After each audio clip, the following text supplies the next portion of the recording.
প্রিয় শিক্ষার্থীবৃন্দ, আপনাদের সবাইকে জাতীয় বিশ্ববিদ্যালয় অনলাইন ক্লাসে স্বাগতম জানাচ্ছি। আশা করি আপনারা সবাই ভালো আছেন, সুস্থ আছেন। আমরা এখন যে কোর্সটা করব সেটার নাম হচ্ছে ফাইন্যান্সিয়াল অ্যানালাইসিস এন্ড কন্ট্রোল। আমি Khadija Siddika, assistant professor, department of finance and banking, Dhaka city college থেকে বলছি। আজকে আমরা আমাদের 10 নম্বর লেকচারটা শুরু করব। 10 নম্বর ক্লাস শুরু করব।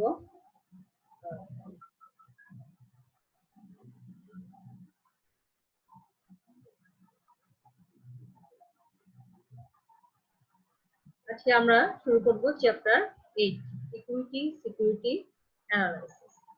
ইকুইটি সিকিউরিটি অ্যানালাইসিসে আমরা যেটা পড়ব সেটা হচ্ছে concept of financial statement. Financial statement কাকে বলে বা ফাইন্যান্সিয়াল স্টেটমেন্ট সম্পর্কে আমাদের কি ধারণা, আমরা কি জানি? ফাইন্যান্সিয়াল স্টেটমেন্ট মানে হচ্ছে আর্থিক বিবরণী। Financial statements are written reports that convey the business activities and the financial performance of a company. Financial statement বা আর্থিক বিবরণী হচ্ছে ব্যবসা কার্যক্রমের একটা লিখিত দলিল, যেটা একটা ব্যবসায় কি কি ধরনের লেনদেন সম্পাদিত হয়েছে সেগুলো রেকর্ড করা হয় এবং একটা কোম্পানির আর্থিক কার্যক্রম কেমন হয়েছে সেটা ফাইন্যান্সিয়াল স্টেটমেন্টের মাধ্যমে জানা যায়। Financial statements include financial statement অন্তর্ভুক্ত কি কি, সেটা হচ্ছে balance sheet, income statement and cash flow statement. দ্বিতীয় টপিকে আমরা পড়ব importance and uses of financial statement. Financial স্টেটমেন্টের গুরুত্ব এবং ব্যবহার, বা কোন কোন পক্ষের জন্য ফাইন্যান্সিয়াল স্টেটমেন্টটা, একটা অর্গানাইজেশনের ফাইন্যান্সিয়াল স্টেটমেন্টটা গুরুত্ব, কোন কোন কোন কোন পক্ষের কাছে ফাইন্যান্সিয়াল স্টেটমেন্টের গুরুত্ব রয়েছে। প্রথমটা দেখেন ম্যানেজমেন্ট, 2 নাম্বার হচ্ছে ইনভেস্টর, 3 নাম্বার পক্ষ হচ্ছে bank and insurance company, 4 number হচ্ছে ডেটর্স এন্ড ক্রেডিটর্স, 5 নাম্বার হচ্ছে ট্যাক্স অথরিটি এবং 6 নাম্বার হচ্ছে ডিক্লারেশন অফ ডিভিডেন্ড, 7 নাম্বার হচ্ছে ট্রেড ইউনিয়ন। ম্যানেজমেন্ট হচ্ছে খুবই গুরুত্বপূর্ণ বা ব্যবস্থাপনা, একটা অর্গানাইজেশনের ব্যবস্থাপনা হচ্ছে খুবই গুরুত্বপূর্ণ একটা পক্ষ, যাদের এই ফাইন্যান্সিয়াল স্টেটমেন্ট গুলো যারা তাদের কাছে খুবই গুরুত্বপূর্ণ এবং একটা ভালো ভূমিকা রাখে ফাইন্যান্সিয়াল স্টেটমেন্ট তাদের কাছে। কারণ ম্যানেজমেন্টকে একটা অর্গানাইজেশনের বিভিন্ন তথ্য জানতে হয় এবং বিভিন্ন সিদ্ধান্ত নিতে হয় এই তথ্যগুলোর উপরে নির্ভর করে। এবং শুধু এটাই তা না, যে তারা যে ইন্ডাস্ট্রিতে বিলং করছে, তাদের যে কোম্পানিটা, ওই কোম্পানিতে তাদের অন্যান্য ফার্মের সাথে তাদের কম্পিটিটিভ পজিশনটা কেমন, তাদের তুলনামূলক অবস্থানটা কোথায় আছে, তারপরে হচ্ছে তাদের বিগত সময়গুলোর আর্থিক কার্যক্রমগুলো কেমন হয়েছে, বা সামনে তারা যে ফাইন্যান্সিয়াল ডিসিশন গুলো নিবে সেগুলো কেমন হবে। এগুলো সবগুলো ডিসিশন নেওয়ার জন্য ম্যানেজমেন্টের একটা অর্গানাইজেশনের ফাইন্যান্সিয়াল স্টেটমেন্ট দরকার হয়। 2 নম্বর হচ্ছে দেখেন ইনভেস্টর বা বিনিয়োগকারী। বিনিয়োগকারী যখন বা আপনি নিজেই ধরে নেন যে আপনি নিজে একজন বিনিয়োগকারী, এবং আপনারা অনেকেই হয়তো শেয়ার মার্কেটে ইনভেস্ট করেন, যে আপনি কোথাও বিনিয়োগ করতে চাচ্ছেন, কোন একটা কোম্পানির আপনি শেয়ার কিনতে চাচ্ছেন, তো আপনি কি করবেন? আপনি সেই কোম্পানিটাকেই বেছে নিবেন যে কোম্পানি আপনার মার্কেট ভ্যালু ভালো, যে কোম্পানির return on equity, return on asset সবগুলো রেশিও ভালো এবং আর্থিক অবস্থা ভালো, এবং যে কোম্পানি আপনার দেউলিয়া হয়ে যাওয়ার সম্ভাবনা থাকে, যাদের আর্থিক অবস্থা ভালো না, সাময়িকভাবে আপনি সেখানে কি করবেন না, সেই কোম্পানির সিকিউরিটি কিনবেন না। কাজে একজন ইনভেস্টর উনি ইনভেস্ট করার আগে অবশ্যই যে কোম্পানিতে ইনভেস্ট করবে সেই কোম্পানির ফাইন্যান্সিয়াল স্টেটমেন্ট গুলো আলোচনা বা দেখে উনি সিদ্ধান্ত নেবেন, যাতে করে ওনার বিনিয়োগটা কোনো ঝুঁকির মধ্যে না থাকে। 3 নাম্বার দেখেন bank and insurance company. Bank and insurance company, এখানে যেটা বোঝানো হয়েছে, সাধারণত ব্যাংকগুলো মানে বড় বড় অ্যামাউন্টের লোন দিয়ে থাকে এবং ইন্স্যুরেন্স কোম্পানিও বিভিন্ন কোম্পানিতে বিগ অ্যামাউন্টের লোন দিয়ে থাকে। কাজেই ওনাদের ওনাদের এই সিদ্ধান্ত নেওয়ার জন্য যে ওনারা কোন প্রতিষ্ঠানে ওনারা বিনিয়োগ করবে, ব্যাংক এবং ইন্স্যুরেন্স কোম্পানিগুলো লোন দিবে কি দিবে না, এই সিদ্ধান্তটা নেওয়ার আগে ওনারা অবশ্যই যে প্রতিষ্ঠানে লোন দিবে সেই প্রতিষ্ঠানের ফাইন্যান্সিয়াল স্টেটমেন্ট গুলো বা বিগত বছরগুলো তাদের ফাইন্যান্সিয়াল স্ট্রেংথ উইকনেস এগুলো দেখার জন্য তারা রেশিও অ্যানালিসিস বা বিভিন্ন ফাইন্যান্সিয়াল স্টেটমেন্ট গুলো চেক করে নেবে। 4 নম্বর দেখেন ডেটর্স এন্ড ক্রেডিটর্স, দেনাদার এবং পাওনাদার। দেনাদার পাওনাদাররাও একইভাবে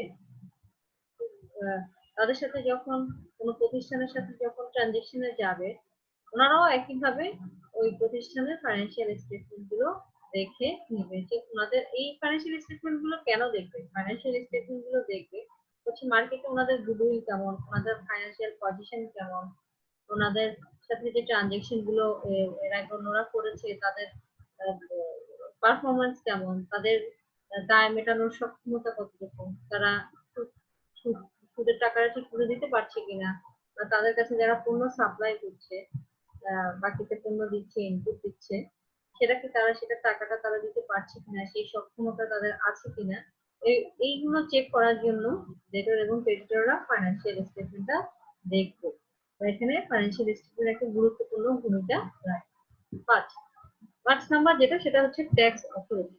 ট্যাক্স অথরিটি আমাদের দেশে হচ্ছে NBR, national board of revenue. ওনারাও একটা অর্গানাইজেশনের ট্যাক্স এর পরিমাণ মানে ট্যাক্স যতটুকু দিচ্ছে অর্গানাইজেশন, অতটুকু ট্যাক্স কি ঠিক আছে কিনা, তাদের ট্যাক্সেবল ইনকাম যেটা দেখাচ্ছে সেটা ঠিক আছে কিনা, সেখানে কোনো ধরনের কোনো ফাঁকি ঝুঁকি আছে কিনা, বা ঠিক মতো দিচ্ছে কিনা, তারা ট্যাক্সের পরিমাণ যেটা নির্ধারণ করেছে, সে ডিটারমাইন করেছে সেটা কি ঠিক আছে কিনা, সেটা যাচাই বাছাইয়ের জন্য ট্যাক্স অথরিটিরও অর্গানাইজেশন গুলোর ফাইন্যান্সিয়াল স্টেটমেন্ট প্রয়োজন। 6 নাম্বার দেখেন ডিক্লারেশন অফ ডিভিডেন্ড।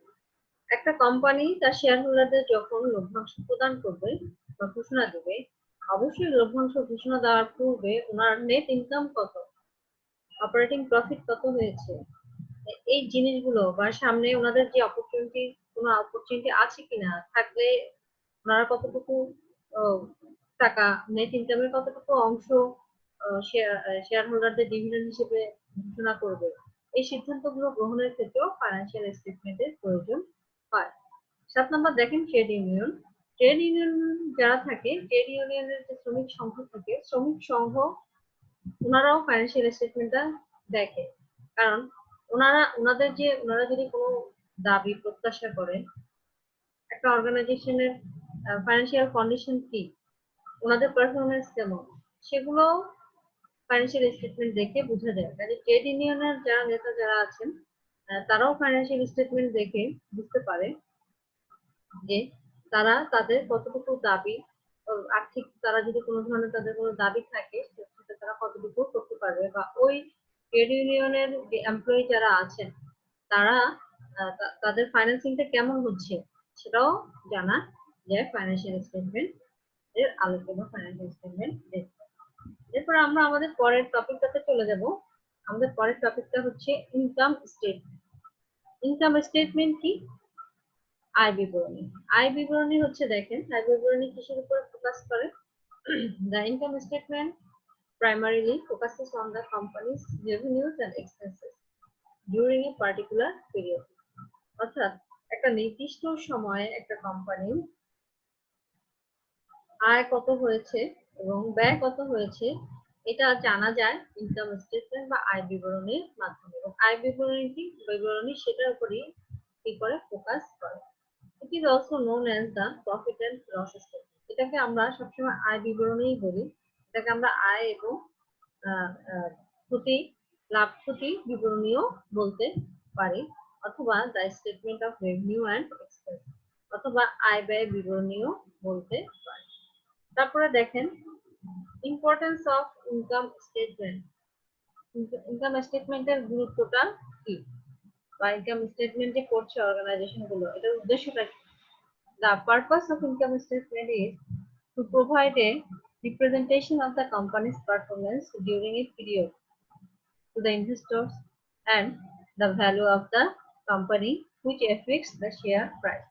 ইনকাম স্টেটমেন্টের প্রধান এবং অন্যতম উদ্দেশ্য হচ্ছে ইনভেস্টর যারা আছেন, শেয়ার হোল্ডার যারা আছেন বা স্টেক হোল্ডার যারা আছেন, তাদের কাছে একটা অর্গানাইজেশনের একটা নির্দিষ্ট সময়ের পারফরমেন্সটা বা তাদের কার্যক্রম, কি ধরনের কার্যক্রম তারা সম্পাদন করতে পেরেছে সেটা তুলে ধরা, সেটা উপস্থাপন করা এবং কোম্পানির ভ্যালু কেমন, কোম্পানির মূল্য কতটুকু ভ্যালু ক্রিয়েট হয়েছে, কোম্পানির ভ্যালু কত, সেটাও রিপ্রেজেন্ট করা যায় ইনকাম স্টেটমেন্টের মাধ্যমে। এবং আমরা জানি কোম্পানির ভ্যালুটা যদি বাড়ে তাহলে সেটার এফেক্টটা পড়ে কোথায়, শেয়ার প্রাইসে। আমরা জানি শেয়ার প্রাইস যখন বাড়ে তখন কোম্পানির ভ্যালু ক্রিয়েশন হয়, কোম্পানির ভ্যালু বৃদ্ধি পায়।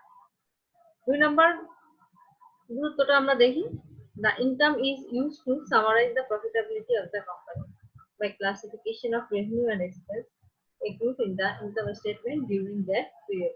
ইনকাম স্টেটমেন্ট কি সামারাইজ করে, একটা কোম্পানি যে রেভিনিউ এবং এক্সপেন্সেস যেগুলো আছে এগুলোকে ক্লাসিফাই করে, শ্রেণীভুক্ত করে, শ্রেণীভুক্তকরণের মাধ্যমে কোম্পানির প্রফিট কত হয়েছে সেটাকে জানা যায়। 3 নম্বর দেখেন, it gives the directors and executives a very clear picture of the performance of a company during the period. Income স্টেটমেন্টের মাধ্যমে কোম্পানির ডিরেক্টর এবং এক্সিকিউটিভ যারা আছেন তারা খুব সহজেই বুঝতে পারেন যে একটা নির্দিষ্ট সময়ে ওই কোম্পানি কিরকম পারফর্ম করেছে বা তাদের কি কি ধরনের কার্যক্রম তারা সম্পাদন করেছে একটা নির্দিষ্ট সময় বা ফিসকাল ইয়ারে।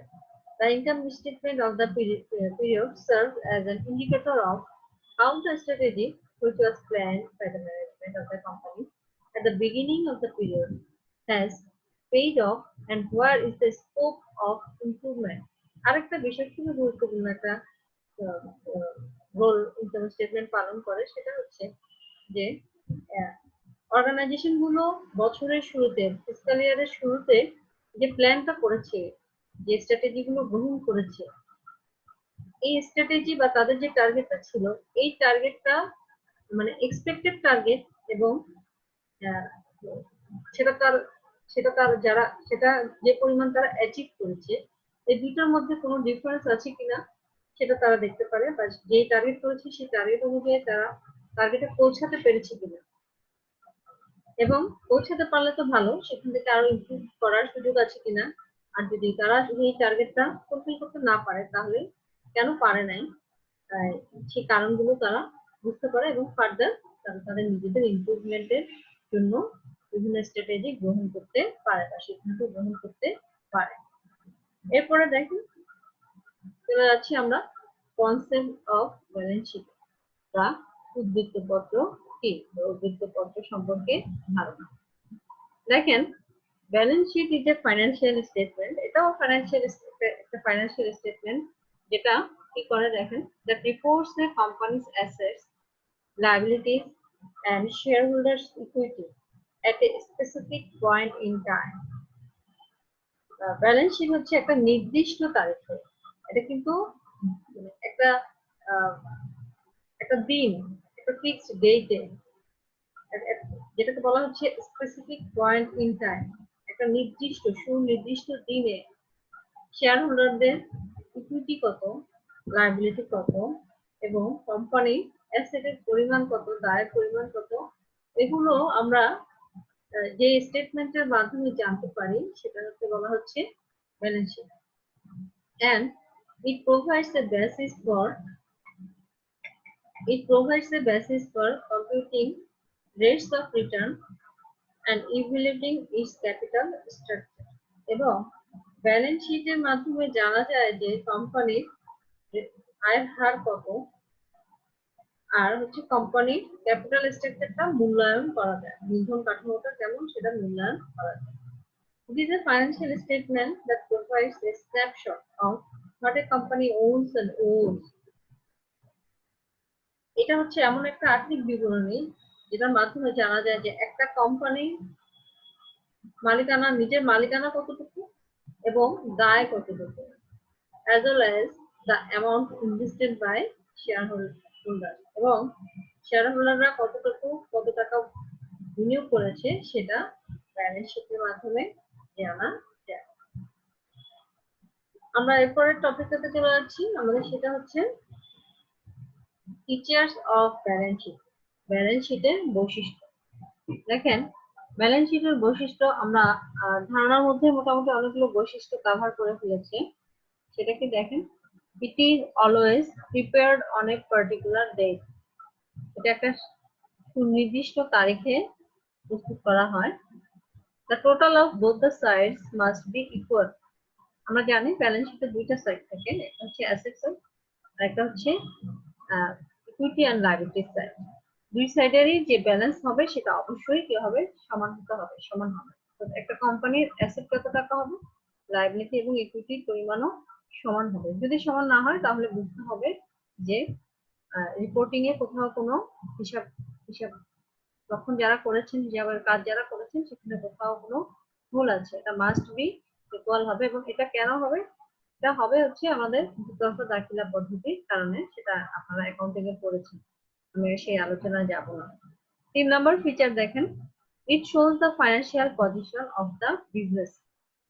ব্যালেন্স শিটের মাধ্যমে হচ্ছে একটা ব্যবসার আর্থিক অবস্থা কত কেমন সেটা কিন্তু পুরোপুরি মোটামুটি জানা যায়। মোটামুটি না, পুরোপুরি দেখা যায়, জানা যায় যে কোম্পানির সম্পত্তি কত আছে। শুধু নট অনলি সম্পত্তি, এগুলোকে ক্লাসিফাইও করে কিন্তু আমরা এন্ট্রি করি যে ফিক্সড অ্যাসেট কতটুকু আছে, তারপর হচ্ছে কারেন্ট অ্যাসেট কতটুকু আছে, এবং কারেন্ট অ্যাসেটের যে আইটেম গুলো আছে সেখানে কত টাকা আছে, টোটাল কারেন্ট অ্যাসেট কত, টোটাল ফিক্সড অ্যাসেট কত, ইন্ডিভিজুয়ালি যে ক্যাশ ক্যাশ কত টাকা আছে, তারপরে ডেটর কত টাকা আছে, অ্যাকাউন্ট রিসিভেবল কত আছে। তেমনি ভাবে লায়াবিলিটির দিক থেকেও ইকুইটির পরিমাণ কত টাকা আছে, দীর্ঘমেয়াদী দায় কত আছে, স্বল্পমেয়াদী দায় পরিমাণ কত, বকেয়া দায় যদি থেকে থাকে সেটা কত, এগুলো নেট ইনকাম কত, এগুলো আমরা সবকিছুই ওভারঅল একটা প্রতিষ্ঠানের ওভারঅল পিকচার যেটা আর্থিক আর্থিক চিত্র যেটা, সেটা আমরা ব্যালেন্স শিটের মাধ্যমে জানতে পারি খুব সহজে। 4 নম্বর বৈশিষ্ট্য দেখেন, it is a statement not an account. এটা হচ্ছে, এটা কিন্তু হিসাব না, এটা হচ্ছে একটা বিবরণী। ব্যালেন্স শিটটা হচ্ছে কমপ্লিটলি একটা বিবরণী, এটাকে আমরা বলতে পারবো না যে এটা একটা হিসাব। 5 নাম্বার দেখেন, বা একটা বই। 5 নাম্বার দেখেন, it has no debit and credit side. Balance শিটের আরেকটা উল্লেখযোগ্য বৈশিষ্ট্য যেটা, সেটা হচ্ছে যে এখানে কোনো ডেবিট এবং ক্রেডিট সাইড থাকবে না বা থাকে না। এরপর আমরা আমাদের এই চ্যাপ্টারের থিওরি এতটুকুই ছিল, যতটুকু ছিল ততটুকু আমরা আলোচনা করেছি। আমরা এখন আমাদের ম্যাথমেটিক্যাল প্রবলেম এন্ড সলিউশন পার্টে চলে যাব। দেখেন, ম্যাথমেটিক্যাল প্রবলেম এন্ড সলিউশনে আমরা যে বইটা ফলো করছি সেটা হচ্ছে নাজিম পাবলিকেশনস এর financial analysis and control. Nazim publications এর যে বইটা আছে সেই বইটা আমরা ফলো করছি। 3 জন রাইটার আছেন, সেটা 4 নাম্বার কোশ্চেনটা আমরা অঙ্কটা আমরা করছি। দেখুন নিচে presented below, there is presented below basic accounting equation. Basic accounting equation যা আছে যেটা করতে হবে সেটা হচ্ছে কিছু আমরা কিছু কিছু জায়গায় দেখছি কোশ্চেন মার্ক দেওয়া আছে, লায়াবিলিটি সাইডে, ওনার সিকিউরিটি সাইডে, অ্যাসেটে। এই যে কোশ্চেন মার্ক দেওয়া আছে এই ভ্যালুগুলো আমাদের বের করতে হবে। ঠিক আছে, অ্যাসেট দেওয়া আছে, অ্যাসেট জানি আমরা, liability plus owner equity. Asset equal to কি হয়, লায়াবিলিটি এটা যেটা সেটা হচ্ছে বহির্দায়, এবং ওনার সিকিউরিটি হচ্ছে যে আন্তঃদায়, অর্গানাইজেশনের আন্তঃদায়। এবং আমরা জানি একটা বিজনেস বা যৌথ মূলধনী কারবার, তাদের মালিকানা এবং যে অর্গানাইজেশন সেটা কি পৃথক ব্যক্তি সংস্থা। এখন দেখেন রিকোয়ারমেন্টে আমরা যেহেতু এটা বের করব, আমরা জানি অ্যাসেট সমান সমান লায়াবিলিটিস প্লাস ওনার্স ইকুইটি। এখানে রিকোয়ারমেন্ট এ তে অ্যাসেট দেওয়া আছে 90,000, লায়াবিলিটি দেওয়া আছে 50,000 এবং ওনার্স ইকুইটি দেওয়া আছে। তাহলে এটা আমরা 90,000 এবং 50,000 কে এর যে ডিফারেন্সটা সেটা হবে ওনার্স ইকুইটি। রিকোয়ারমেন্ট বি দেখেন, একই সূত্র, আমরা আমাদের যে ভ্যালুগুলো দেওয়া আছে সেগুলো দিয়ে, বহির্দায় দেওয়া আছে 40,000 এবং অন্তদায় বা ইন্টারনাল লাইবিলিটি দেওয়া আছে 70,000, তাহলে অ্যাসেটের পরিমাণ হচ্ছে 1,10,000। রিকোয়ারমেন্ট সিতে আসেন, দেখেন অ্যাসেট দেয়া আছে, ইন্টারনাল লায়াবিলিটিতে দেয়া আছে, এক্সটার্নাল লায়াবিলিটিটা আমরা বের করে দেবো। তাহলে এই দুটো ডিফারেন্সটা হচ্ছে এক্সটার্নাল লায়াবিলিটি। দেখেন 94,000 মাইনাস অ্যাসেট দেয়া আছে 94,000, লায়াবিলিটি দেয়া আছে, দেয়া নাই, বের করে নিতে হবে। ওনার সিকিউরিটি দেয়া আছে 53,000 এবং এই দুটোর ডিফারেন্স হচ্ছে 41,000। আমাদের 4 নম্বর অঙ্কটা এখানেই শেষ। আমরা এখন পরের অঙ্কটাতে চলে যাই। পরের অঙ্কটা দেখেন, Prithila Incorporation reported the following income statement for 1999 in million of dollars. যে টাকাগুলো দেয়া আছে সেগুলো মিলিয়ন অফ ডলারে দেয়া আছে। নেট সেলস দেয়া আছে 20,367। অপারেটিং এক্সপেন্সেস দেয়া আছে, যেহেতু এটা বাদ যাবে সেজন্য ব্র্যাকেটে দিয়ে দেয়া আছে 17,484। রিস্ট্রাকচারিং চার্জ আছে 65, এটাও টাকা চলে গেছে, এজন্য নেগেটিভ ফিগারে দেখানো আছে। এবং আমরা অপারেটিং প্রফিট পাচ্ছি 2,818। নেট সেলস থেকে এগুলো বাদ দিলে আমরা অপারেটিং প্রফিটটা পাই। Gain on asset sale, asset sale করেছে, সেখান থেকে পেয়েছে $1,083 মিলিয়ন ডলার। ইন্টারেস্ট দিয়েছে, অর্থাৎ কোম্পানি ঋণ নিয়েছে, সেই ঋণের বিপরীতে সুদ দিয়েছে 363 মিলিয়ন ডলার। আবার কোম্পানি কিছু টাকা বিনিয়োগ করেছে কোনো এক জায়গায়, সেখান থেকে কোম্পানি পেয়েছে 118 মিলিয়ন ডলার। ঠিক আছে, এখন দেখেন প্রভিশন ফর, তারপর যেটা পেলো সেটা হচ্ছে 3,656। এটা হচ্ছে আমাদের earning before interest and taxes, যেটা বলে ইবিআইটি, সেটা 3,656। সেখান থেকে ইনকাম ট্যাক্সটা বাদ দিয়েছে 1,606 মিলিয়ন ডলার এবং নেট ইনকাম হচ্ছে কোম্পানির 2,050। এই ছিল আমাদের তথ্য। আমাদের আরো কিছু এডিশনাল ইনফরমেশন আছে, সেগুলো আমরা দেখি। বলা হচ্ছে reformulate this statement to distinguish operating items from financing items. এই স্টেটমেন্টটাকে আমাদেরকে রিফর্মুলেট করতে বলা হচ্ছে, ফাইন্যান্সিং আইটেম গুলো থেকে অপারেটিং আইটেম গুলোকে পৃথক পৃথক ভাবে দেখাতে বলছে। এবং operating income from sales from other operating income, operating income from sales কে মানে অন্যান্য যে অপারেটিং ইনকাম গুলো হয়েছে সেখান থেকে আমাদের অপারেটিং ইনকাম যেটা হয়েছে সেলস থেকে সেটা পৃথক ভাবে দেখাতে বলা হচ্ছে। এবং operating income after tax identify করতে বলা হচ্ছে। আফটার ট্যাক্স অপারেটিং ইনকাম কত সেটা দেখাতে বলা হচ্ছে। এবং the firm's statutory tax rate is 36.1% বলছে, অর্থাৎ ট্যাক্স রেট দেওয়া আছে 36.1%। রিকোয়ারমেন্ট বি বলছে calculate the effective tax rate on operating income from sales. অর্থাৎ এখানে যদিও বলা হচ্ছে 36.1% ট্যাক্স রেট, আসলে এটা ইফেক্টিভ ট্যাক্স রেটটা কত, অ্যাকচুয়ালি কত টাকা কোম্পানি ট্যাক্স দিয়েছে ইনকাম ফ্রম সেলস থেকে যেটা হয়েছে, সেখানে সেটার উপর কত টাকা ট্যাক্স দিয়েছে সেটা বের করে দেখাতে বলেছে।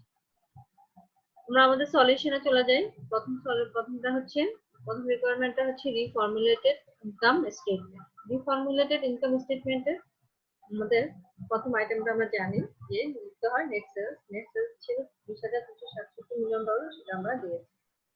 এখন সেখান থেকে আমরা আমাদের অপারেটিং এক্সপেন্সেস যেটা আছে সেটা বাদ দেব।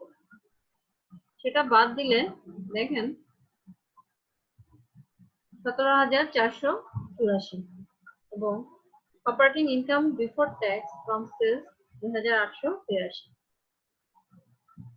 ট্যাক্স দেওয়ার পূর্বে অপারেটিং ইনকাম হয়েছে কত, 2,883। এখন আমরা এখান থেকে ট্যাক্স গুলো বাদ দেব। দেখেন ট্যাক্স অ্যাজ রিপোর্টেড কোশ্চেনে দেওয়া ছিল 1606, সেটা আমরা বাদ দিব। Tax benefit on net financial expenses, tax benefit on net financial expenses, এটা 363 মিলিয়ন ডলার কোম্পানি সুদ দিয়েছে আর 118 মিলিয়ন ডলার কোম্পানি আর্ন করেছে। কাজে নেট কত টাকা ইন্টারেস্ট হিসেবে দিয়েছে সেটা আমরা বের করবো। সেটা থেকে আমরা ট্যাক্স এক্সেম্পশন পাবো 36.1%। সেটা কত, ট্যাক্স বেনিফিট হচ্ছে 88 million dollar. Tax on other expenses, অন্যান্য যে খরচগুলো আছে সেটার উপরও আমাদের ট্যাক্সটা ক্যালকুলেট করতে হবে। দেখেন 1083 মাইনাস 65 ইন্টু 36.1%, সেটা হচ্ছে দেখেন 363 মিলিয়ন ডলার। এই যে আমরা যে 1083 যেটা দিয়েছি সেটা হচ্ছে এই যে কোশ্চেনে ছিল যে gain on asset sales, gain on asset sales, এবং 60 কোথায় 65 যেটা বাদ দিয়েছি সেটা হচ্ছে দেখেন সেটা হচ্ছে রিস্ট্রাকচারিং চার্জ, যেটা কোম্পানির যেটা খরচ হয়েছে সেটা। ঠিক আছে, এই যে ট্যাক্স অন আদার এক্সপেন্সেস বলতে বোঝানো হয়েছে আমাদের অ্যাসেট সেল করে আমরা ইনকাম করেছি 1083, এবং রিস্ট্রাকচারিং এটা একটা খরচ, সেটা বাদ যাবে, সেখান থেকে আমরা 36.1% কি হচ্ছে ট্যাক্স দিতে হচ্ছে, সেটা কত 367। তাহলে দেখেন operating income after tax from sales আমরা পাচ্ছি কত কত 1556।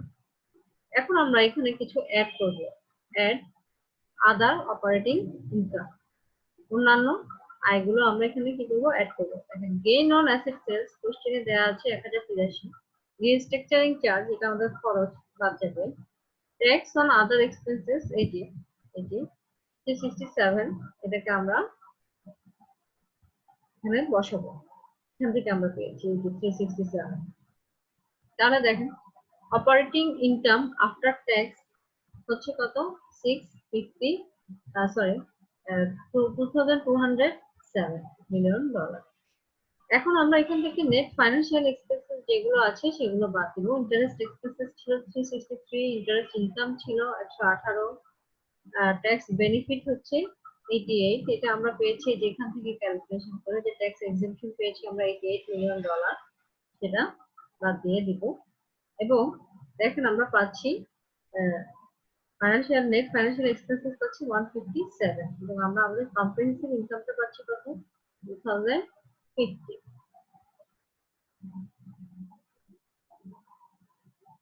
এবং দেখেন আমরা রিফর্মুলেটেড ইনকাম স্টেটমেন্টে নেট ইনকাম পেয়েছি কত 2050, এবং এখানে ইনকাম স্টেটমেন্ট যেটা সেখানেও কত 2050 আছে, তার মানে আমাদের ক্যালকুলেশনটা ঠিক আছে।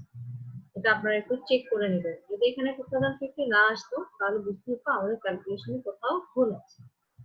এখন রিকোয়ারমেন্ট বি তে আমরা চলে যাই। আমাদের রিকোয়ারমেন্ট বি বলছে ইফেক্টিভ ট্যাক্স রেট বের করতে। ইফেক্টিভ ট্যাক্স রেট বের করার সূত্রটা হচ্ছে tax on other expenses divided by operating income before tax. Tax on other expenses দেখেন এখানে 1327, এই যে ট্যাক্স অন আদার এক্সপেন্সেস আমরা পেয়েছি 1327, অর্থাৎ কোম্পানি মোট ট্যাক্স দিয়েছে 1327 মিলিয়ন ডলার।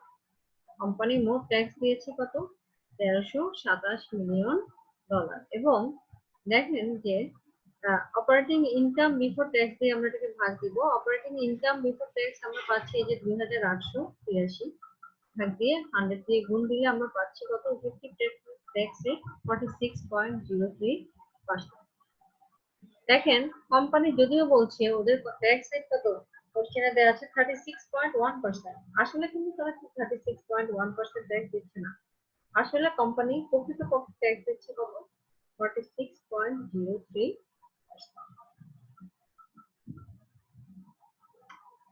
এরপর আমরা আমাদের পরের অঙ্কটাতে চলে আসবো। আমাদের পরের অঙ্কটা হচ্ছে 23 নাম্বার অঙ্ক, প্রবলেম 23।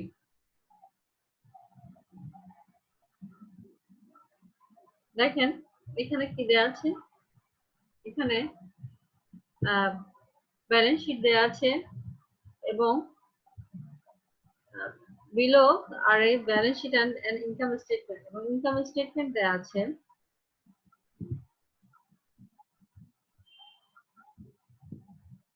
আমাদের কি বের করতে হবে, আমাদের একটা রিফর্মুলেটেড ব্যালেন্স শিট বের করতে হবে। ব্যালেন্স শিটে কি কি দেওয়া আছে আমরা দেখি। ব্যালেন্স শিটে দেওয়া আছে হচ্ছে অ্যাসেট সাইডে কি দেওয়া আছে 2005 এবং 2006 সালের দেওয়া আছে, আর লায়াবিলিটি সাইডে দুইটা ইয়ারের লায়াবিলিটি দেওয়া আছে। দেখেন অপারেটিং ক্যাশ দেওয়া আছে 60 মিলিয়ন ডলার এবং 2005 এ যেটা ছিল $50 মিলিয়ন। শর্ট টার্ম ইনভেস্টমেন্ট দেওয়া আছে, এটাও বেড়েছে। অপারেটিং ক্যাশ আমরা দেখতে পাচ্ছি $10 মিলিয়ন বেড়েছে, শর্ট টার্ম ইনভেস্টমেন্টও বেড়েছে। অ্যাকাউন্টস রিসিভেবল যেটা সেটা ছিল 790, সেটাও বেড়েছে। ইনভেন্টরি সেটাও বেড়েছে, প্রপার্টি এবং প্ল্যান্ট সেটাও বেড়েছে। ঠিক আছে। 2006 এ কোম্পানির মোট অ্যাসেট ছিল $5,300 মিলিয়ন এবং 2005 এ ছিল $4,890 মিলিয়ন। 2006 এ অ্যাকাউন্টস পেয়েবল ছিল $1,200 মিলিয়ন, যেটা 2005 এ 1,040, এটা বৃদ্ধি পেয়েছে। একুইট লায়াবিলিটি যেটা সেটা হ্রাস পেয়েছে, $450 মিলিয়ন ছিল, যেটা কমে হচ্ছে $390 মিলিয়ন। লং টার্ম ডেট সেটাও হ্রাস পেয়েছে, 2005 এ ছিল 1970, 2006 হয়েছে 1840। কমন ইকুইটি 2005 এ ছিল $1,430 মিলিয়ন, 2006 এ হয়েছে $1,870 মিলিয়ন। আর এই দুটো তো ভ্যালু সেম থাকবে, সেমই আছে। আমরা আমাদেরকে যেটা করতে বলেছে, একটা ব্যালেন্স শিট, রিফর্মুলেটেড ব্যালেন্স শিট করতে বলা হচ্ছে। রিফর্মুলেটেড ব্যালেন্স শিট করতে হলে আসেন আমরা শুরু করি দুইটা ইয়ারেরই একসাথে। প্রথমে আমরা নির্ণয় করব কোম্পানির অপারেটিং অ্যাসেট কত ছিল, মোট অপারেটিং অ্যাসেট কত। অপারেটিং ক্যাশ 2006 এ 60 ছিল, অ্যাকাউন্টস রিসিভেবল ছিল 940, ইনভেন্টরি ছিল 910, প্রপার্টি ছিল এবং প্রপার্টি এন্ড প্ল্যান্ট ছিল 2840। তাহলে 2006 এ অপারেটিং অ্যাসেট ছিল 4,750 এবং 2005 এ যেটা ছিল কত, 4,390 মিলিয়ন। এখন আমরা লায়াবিলিটি সাইডে চলে আসবো। অ্যাকাউন্টস পেয়েবল 2006 এ ছিল কত, একুইট লায়াবিলিটি ছিল এত, টোটাল হয়েছে কত 1590 এবং 2005 এ ছিল কত 1490। এখন আমরা অপারেটিং অ্যাসেট থেকে অপারেটিং লায়াবিলিটি বাদ দিলে পাবো net operating asset. Net operating asset কত, 2006 এ 3,160 এবং 2005 এ 2,900 ছিল। এখন আমরা বের করবো ফাইন্যান্সিয়াল অব্লিগেশন কত। লং টার্ম ডেট হচ্ছে 2006 এ 1840 এবং 2005 এ 1970 মিলিয়ন ডলার। লং টার্ম বা ফাইন্যান্সিয়াল অ্যাসেট কত, শর্ট টার্ম ইনভেস্টমেন্ট হচ্ছে 550, যেটা বাদ দিলে হচ্ছে দেখেন net financial obligation, financial obligation minus financial asset বাদ দিলে দেখেন 2006 এ আমরা পাচ্ছি হচ্ছে $1,290 মিলিয়ন এবং 2005 এ পাচ্ছি $1,470 মিলিয়ন। কমন স্টক ইকুইটি 2006 এ ছিল 1870 এবং 2005 এ ছিল 1430 এবং net financial obligation plus CSC, অর্থাৎ নেট ফাইন্যান্সিয়াল অব্লিগেশন এবং সিএসসি যোগ করলে 1290 এবং 1870 যোগ করলে আমরা পাচ্ছি কত দেখেন, বুক ভ্যালু, যেটা নেট বলা হচ্ছে। সিএসসি দ্বারা বোঝানো হচ্ছে common stock holder equity, $360 million এবং $200 মিলিয়ন।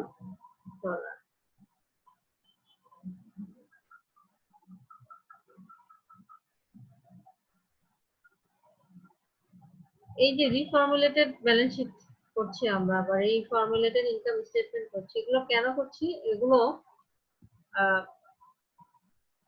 আপনার বিভিন্ন স্ট্র্যাটেজি বা ফাইন্যান্সিয়াল ডিসিশন গুলো নেওয়ার ক্ষেত্রে ম্যানেজমেন্ট যারা আছে তারা তাদের সুবিধার্থে আইটেম গুলো যাতে তারা দেখে বুঝতে পারে, তাদের সুবিধার্থে এই রিফর্মুলেটেড ইনকাম স্টেটমেন্ট এবং ব্যালেন্স শিট গুলো তারা করে থাকে।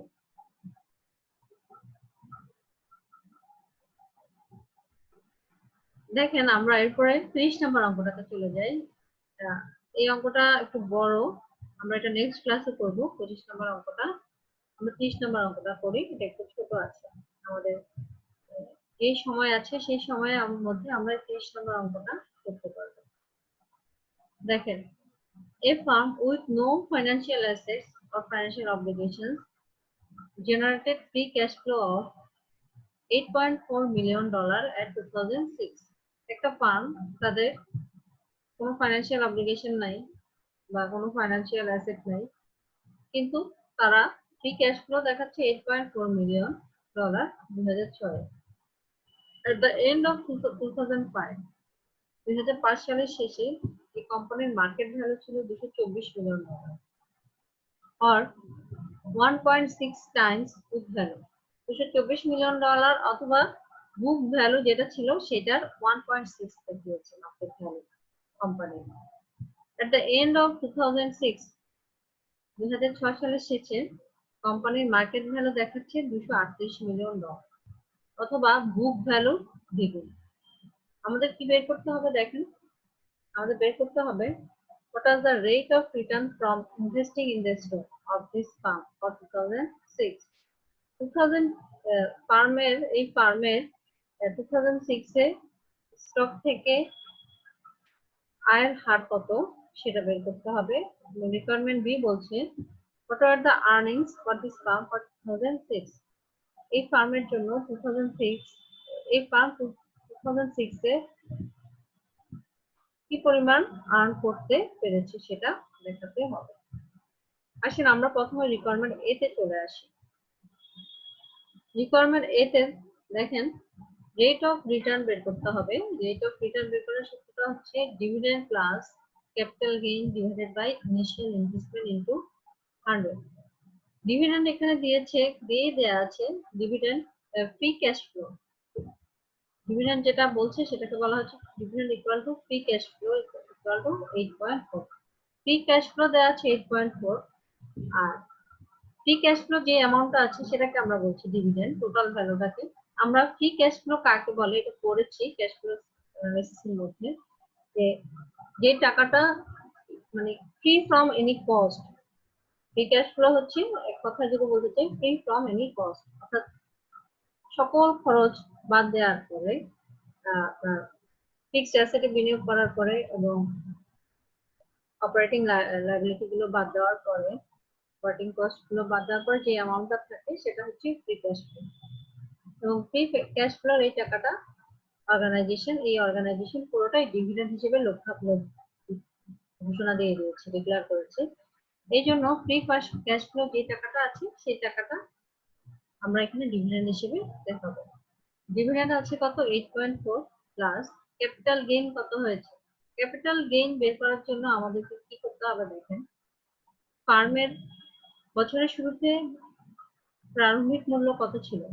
বছরের শুরুতে যেটা 2005 এর শেষে মূল্য ছিল বলতে $224 মিলিয়ন, সেটা হচ্ছে 2006 এর জানুয়ারিতে গিয়ে হয়েছে বিগিনিং ভ্যালু, সেটা কত $224 মিলিয়ন।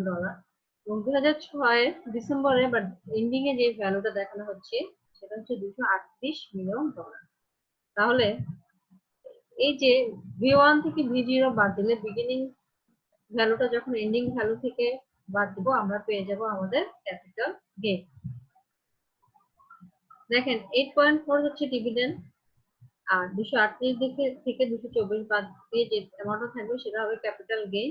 ইনিশিয়াল ইনভেস্টমেন্ট বা বছরের শুরুতে ফার্মের ভ্যালু ছিল $224 মিলিয়ন। তো 100 দিয়ে গুণ দিলে আমরা পাচ্ছি যে এই ফার্মের রেট অফ রিটার্ন হচ্ছে কত 10%।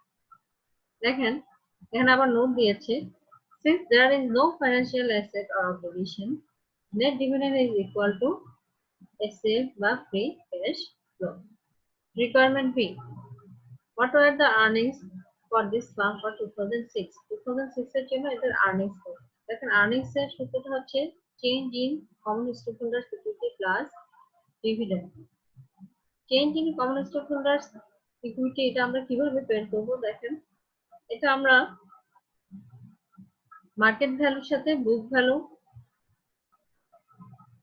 ভাগ দিলে আমরা কমন স্টক হোল্ডার সিকিউরিটিটা পাবো। তাহলে দেখেন কমন স্টক হোল্ডার সিকিউরিটি 2005 এ কত সেটা আমরা বের করি। মার্কেট ভ্যালু ছিল 224 এই যে, আর বুক ভ্যালু রেশিও হচ্ছে দেখেন বলেই দেওয়া হচ্ছে 1.6 টাইম। 1.6 টাইমকে ভাগ দিলে আমরা পাচ্ছি common stock holder security for 2005 is $140, এবং common stock holder security for 2006 আমরা বুক ভ্যালু রেশিও এই যে এখানে টুয়াইস বুক ভ্যালু দেওয়া আছে সেটা বসাবো।